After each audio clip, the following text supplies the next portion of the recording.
Hi everyone, welcome back to my channel. I hope you're doing so well.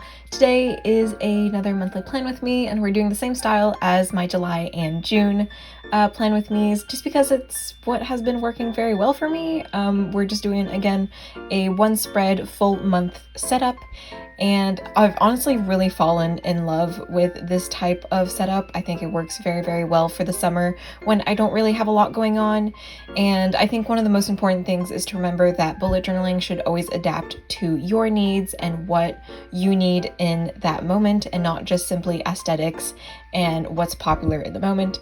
So I just wanted to put that little reminder in the beginning of the video, because I just think it's important to always adapt your resources to what you are needing. So anyways, I'm very excited about this month. This idea really came out of nowhere. It really hit me when I saw a combination of the color orange and blue somewhere on Instagram. It was not bullet journal related, it was just a combination of colors, and I was like, that is so pretty. And I just really fell in love with it. And of course, there are two contrasting colors, and I just, something about it just satisfies the little itch in my brain. And I actually really love how it ended up looking out. So I'm very excited for you guys to see the end of it. But yeah, so overall, kind of like we're doing here is the month of August with blobs of water, fish, and some contrasting colors of coral and seaweed. I kind of messed up in the bottom left-hand corner here. I ended up doing the water before the orange, so it kind of, makes that gross color.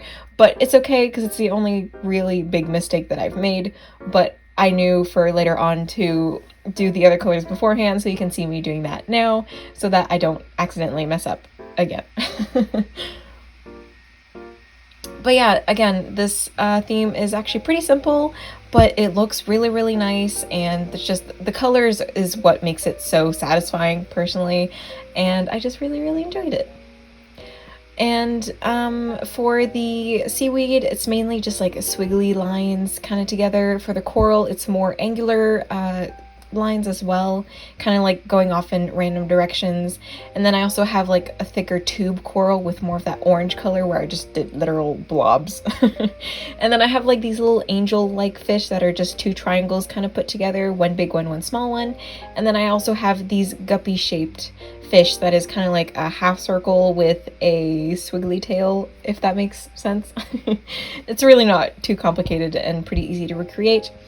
And also at this point, my blue marker was starting to run out, so it's very streaky, but I actually really ended up enjoying the texture that it gave for some reason. I don't know, I think it looks really nice.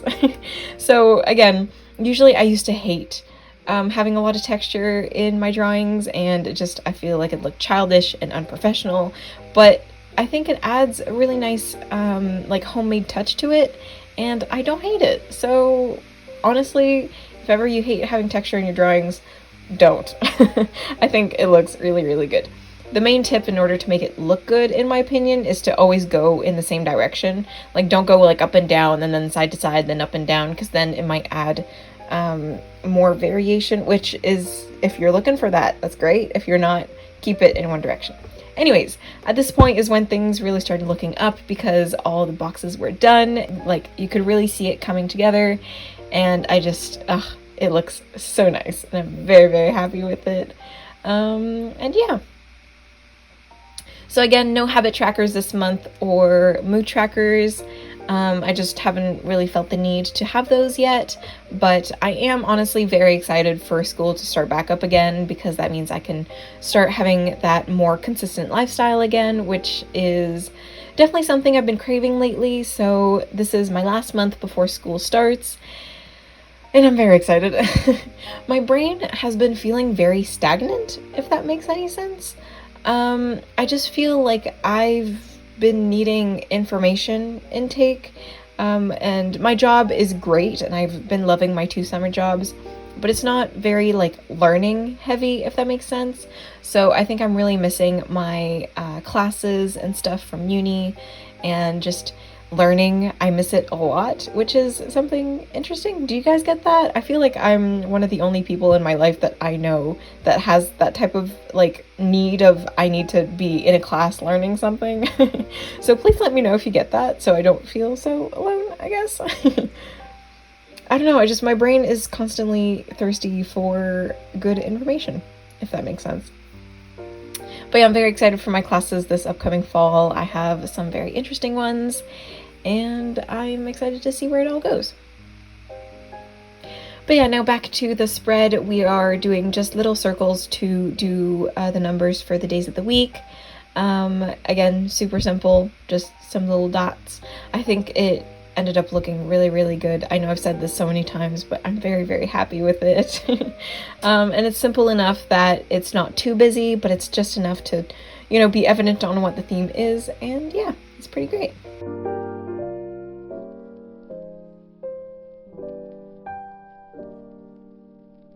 At this point, I still felt like it was missing a little something, but I just didn't know what yet. So I just grabbed my white gel pen and started doing the dates for the calendars and also the weekly spreads.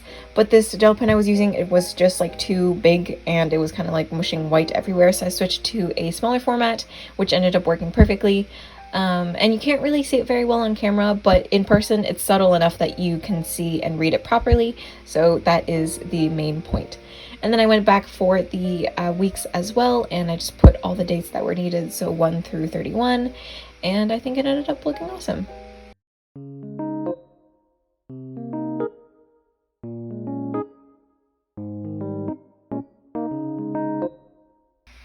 And then it was at this point that I realized kind of like what was missing, and usually in my spreads I usually put like little sparkles or little stars or something to add a little bit of interest a little bit everywhere.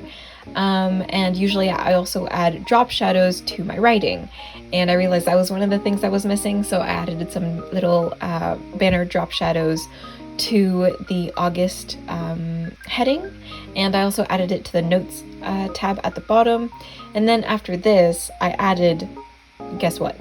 Bubbles.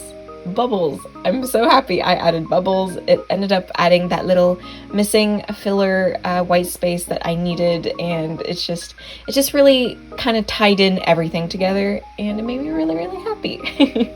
I've always loved underwater sea type things. I don't know why, but ever since I was little I've always been drawing like underwater scenery with fish and little rocks and crabs and seaweed, and I don't know, it's always been a very consistent theme in my life. And I've been reading a lot of pirate books lately, so maybe that's also feeding my underwater addiction. I don't know, but anyways, I've had a lot of fun making this theme, and it was pretty quick but still fun and effective, and I definitely recommend it.